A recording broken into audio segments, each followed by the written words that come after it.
Hi everyone, welcome to another one of our conversations with Evolving HR. This week I'm joined by Erica Farmer from Quantum Rise. Erica, welcome. Thank you for joining me. Thank you so much. Appreciate it. Love to be here and love to be in front of your audience as per usual. Amazing. Honestly, there are so many things that I always want to ask you about, and when we've had you on webinars and things in the past, you're so knowledgeable about, particularly around the AI kind of universe. And I've just been absolutely fascinated by everything that I've learned from you so far. And now you've written a book, haven't you? I have. Can you believe it? AI for people professionals. It's here. I have it in my hand. That is. Oh my goodness, so needed, so exciting. Is it out yet for people to buy? Not yet. It's on pre-order. Okay. It comes out 3rd of May, which is a Sunday, but I'm therefore making this 4th of May, which is May the 4th, which is Star Wars Day. So that's what people kind of remember, right? Yeah. So it's by Kogan, being published by Kogan Page, and at the moment you can get 30% off pre-orders if you use the code. Let me get this right. PubMon30, PUBMON, publish month, effectively PubMon30. And you can get 30% off if you pre-order between now and May 3rd. I better make sure that I put this out before May the 3rd then, haven't I? You do. If I can take advantage of that discount. So what was it that made you decide to write a book? So it sounds cliche, but I do believe the whole kind of everybody's got a book in them thing. Yeah. And I'd written probably for the last 4 years a lot of blogs. I'd done a lot of vlogs, a lot of webinars, a lot of thought leadership on AI for HR. And I was like, I'm missing a trick here because it's all fragmented in lots of different places. Mm-hmm. It's difficult for people to find because some of it's on the Quantum Rise website, some of it's on Training Zone, some of it's on CIPD webinars. And I just felt like I started writing probably this time last year. Wow. I pitched to Kogan Page and they were like, we are looking for some fresh thought leadership on AI in HR. So this is perfect timing, Erica. So I wrote a proposal, as you do when you work with publishers. It goes to the publishing committee and there was a universal sign off in regards to the practical approach and the human first approach that I've taken with the book, which was amazing. Real kind of jeer of confidence there of it felt like the right thing to do at the right time. And then I spent kind of pretty much most of, I'd say May to October last year writing the book. Wow. And yeah, it's just about to come out, which is exciting. So I just felt like I needed to get everything in one place.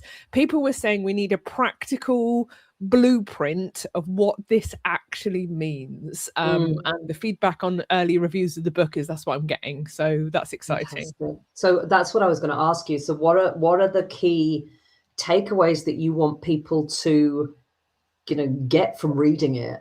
Yeah, it's more of a workbook, actually works through. There's activities in there, there's tips, there's tricks, there's quotes from guests on the AI for the Average Joe podcast show. Of course, I was going to take advantage of the transcripts of that and put that through AI and use that as part of the book as well, because there's some great pieces from everybody that we've interviewed there, like people like Perry Timms, people like Michelle Parry-Slater, Laura Overton, Paul Fergus, who's the head of machine learning at John Moores University. There's I can't name all the people that we reference, but everybody's got some real practical stuff that they share as well as what I share.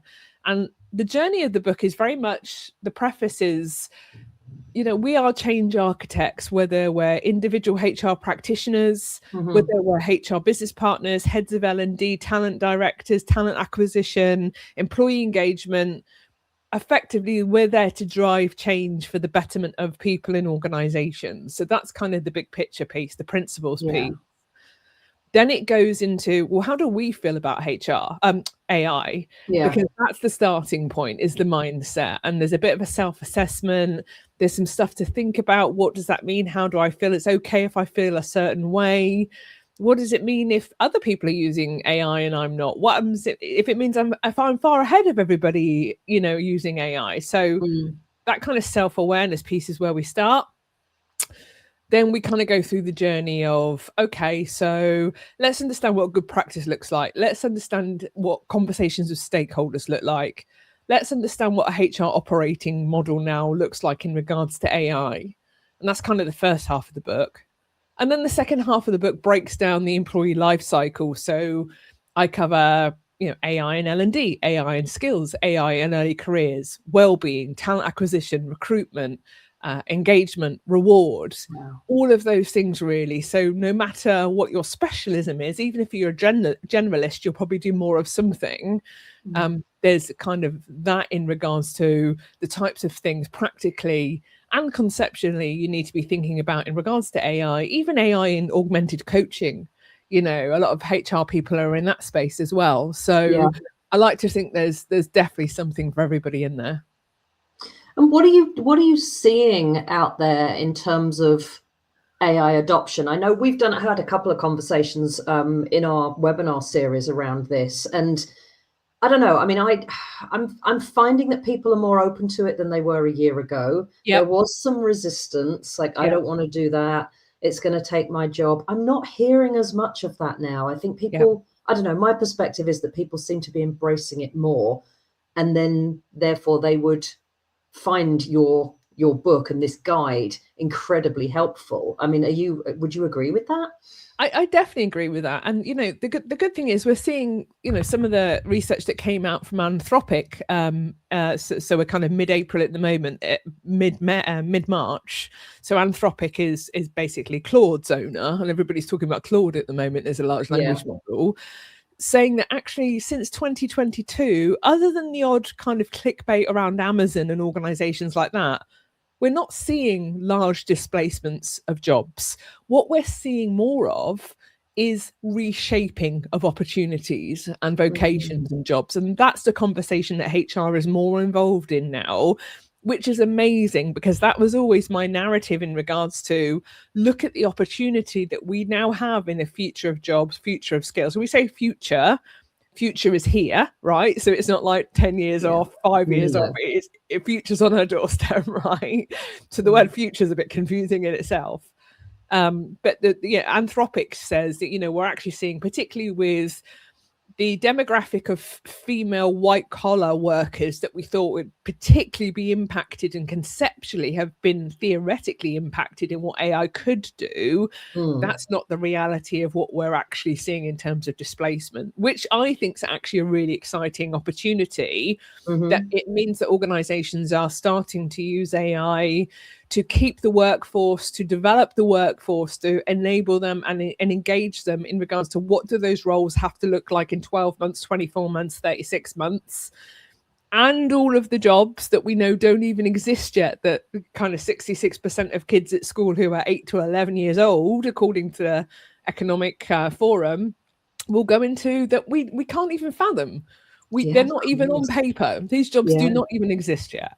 So that in itself is quite exciting and interesting in itself. So I think HR are kind of a bit like, okay, I'm starting to get it now. The perceived threat that AI is going to take my job isn't coming to reality as we thought it would, which is exciting. But actually we need to put our change hats on and really transform organizations, not just job descriptions, but org design in itself.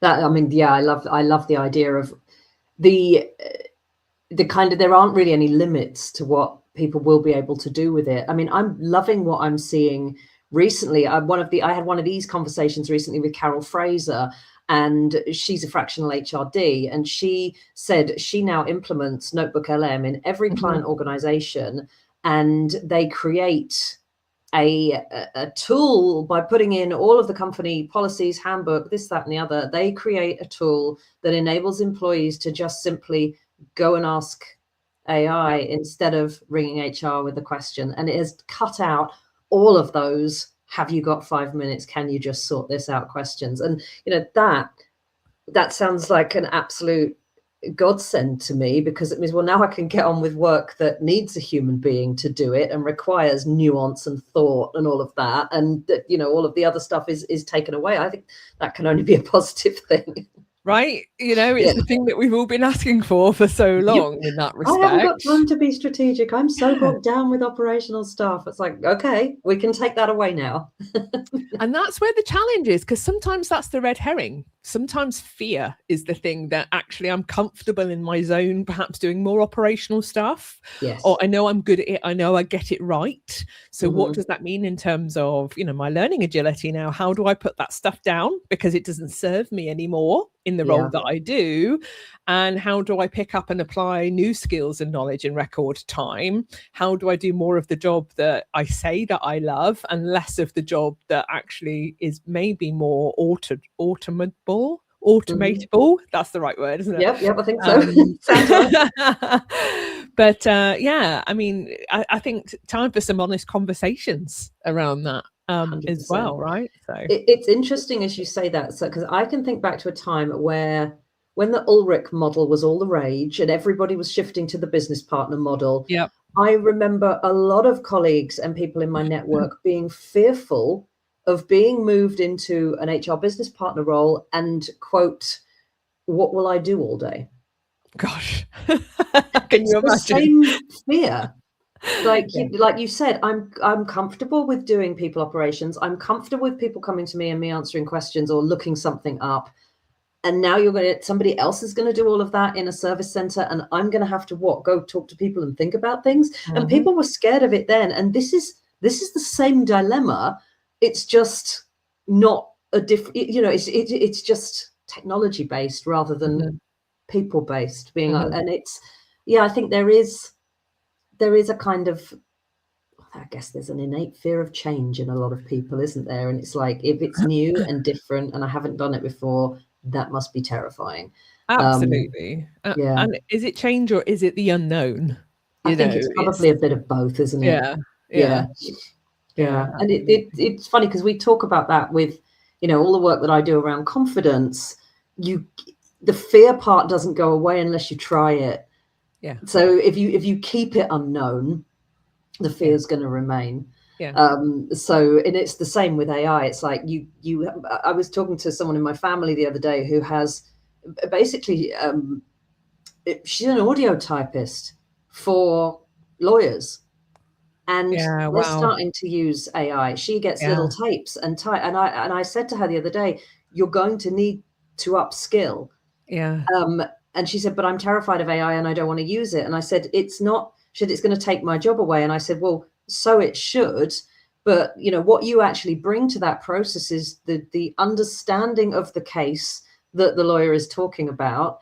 You know, it's that knowledge and it's that nuance. And I said, you could take an AI transcript and then you go through and edit it and add in all the bits that your knowledge of doing this for years has given you, because AI doesn't have that. But you just sitting, you know, typing something that someone's saying doesn't add any value, which is really interesting. That it's, you know, I'm actually staggered that there are people that still require those sorts of services, but you know, we're there at the moment. There are a few dinosaurs, I think, still out there, but it's like you have to go and try. You have to try. You can still add value, because there are elements of work that the human brain is never going to be replaced by, because it's you know, it's just not.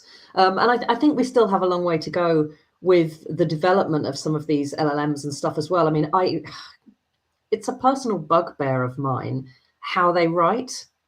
And what I'm seeing now on LinkedIn is identical phrasing, expressions, sentence structure that is so obviously AI that it's all starting to look very much the same. It doesn't seem to bother most people, but I, honest to God, if I see another, no beige, no fluff, just this, I think I might scream.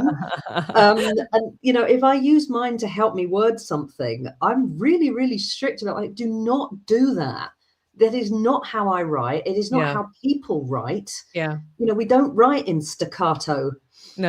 Short sentences. So that needs to develop further. It needs to sound more like a human voice.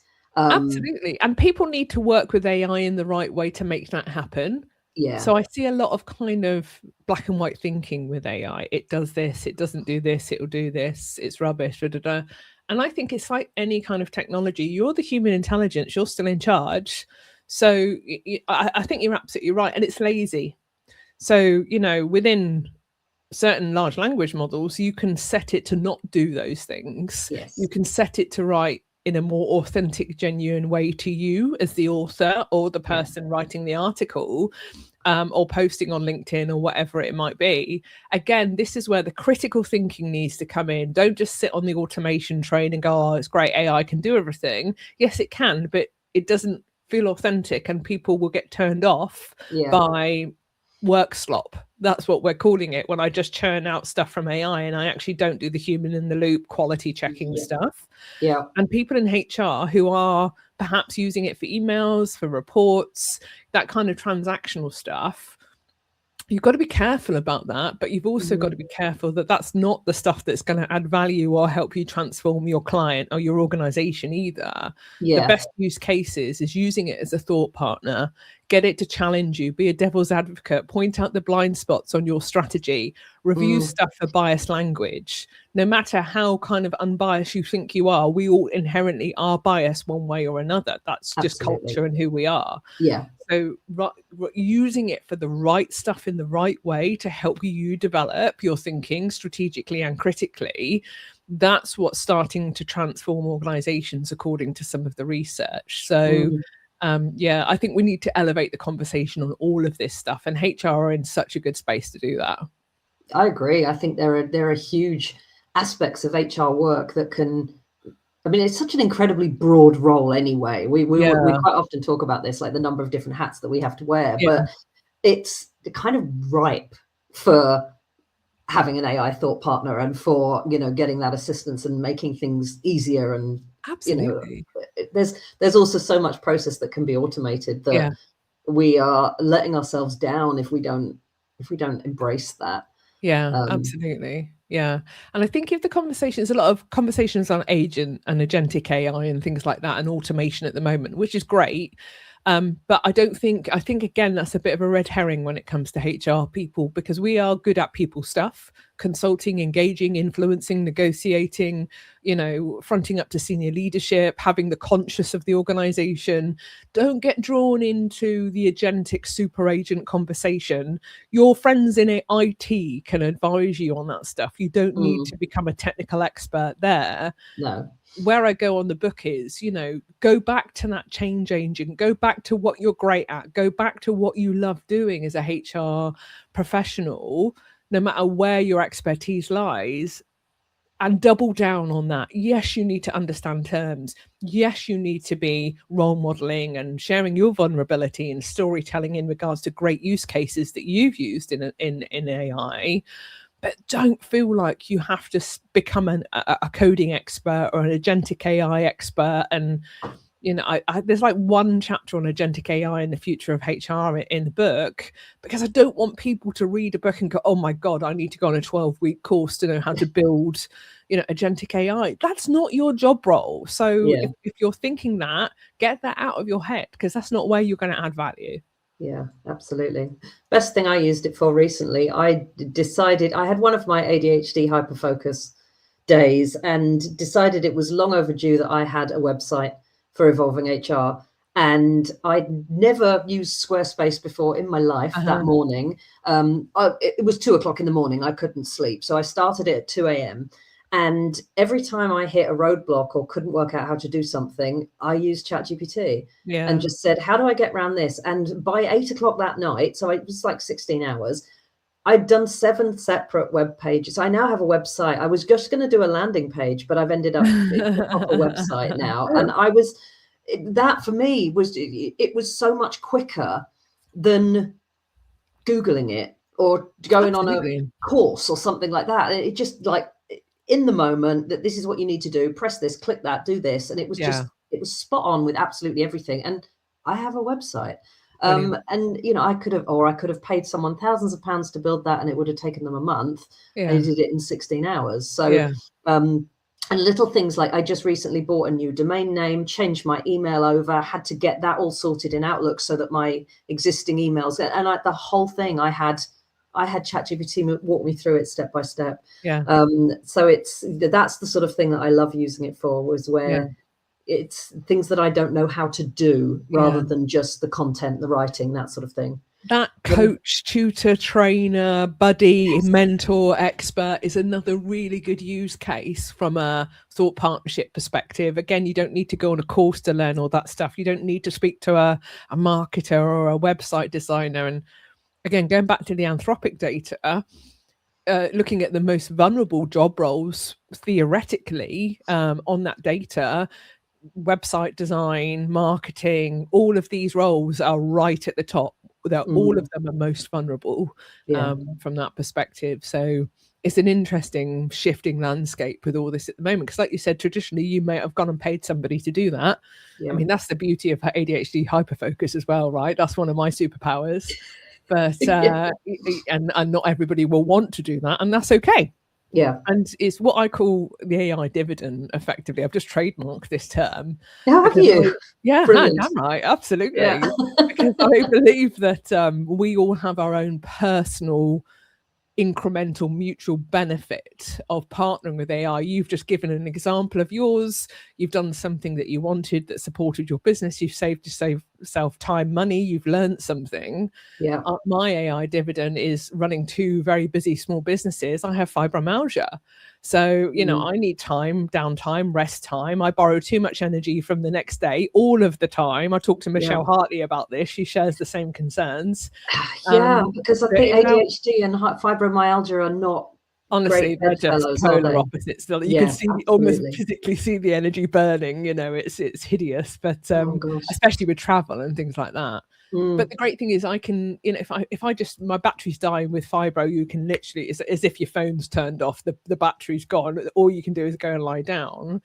But AI will automate and work on elements of my business that I do not need to worry about. And I can rest and have my physical downtime to manage my health condition and spend more time doing other stuff like slobbing out in front of Star Trek on the couch, you know. So that's my AI dividend. So I think we all need to identify that real core personal benefit to working with this technology, and organizations are missing a trick if they're not tapping into this. That kind of is my latest keynote. Is called the Identify Your AI Dividend.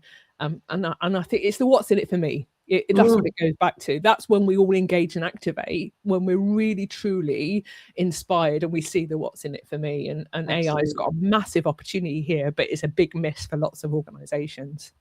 I have no doubt that there are still umpteen things that I don't know how to do, that I would love to explore further. So